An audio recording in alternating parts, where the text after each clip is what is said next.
तर अजित पवारांच्या या भाषणात त्यांनी वाचलेल्या कवितेची सुद्धा चांगली चर्चा झाली। विंदा करंदीकरांची कविता वाचून अजित पवारांनी विरोधकांना खोचक टोला लगावला। विंदा करंदीकरांची एवढं लक्षात ठेवा या कवितेचं अजित पवारांकडून वाचन करण्यात आलं। श्रेयस ज्यांचे त्यास द्यावे एवढं लक्षात ठेवा असा टोला अजित पवारांनी लगावला। ती पूर्वजांची थोरवी त्या पूर्वजांना गौरवी तीन कामी आपुल्या। अजित पवारांनी कवितेचं वाचन करताच सभागृहात एकच हशा पिकला। कवितेचं शीर्षक आहे एवढं लक्षात ठेवा। एवढं लक्षात ठेवा। उंची न आपुले वाढते फारसी वाटून हेवा।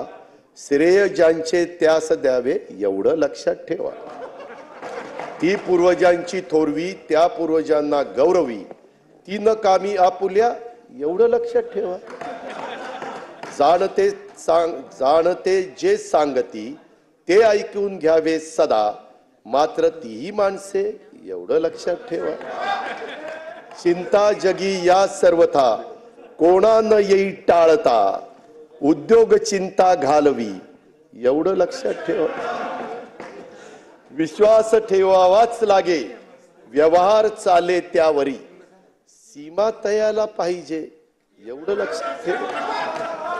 दुपटीने देतसे जो ज्ञान आपण घेतलेले तो गुरूंचे पांग फेडी एवढे लक्षात ठेवा। माणसाला शोभणारे युद्ध एकच या जगी त्याने स्वतःला जिंकणे एवढे लक्षात ठेवा।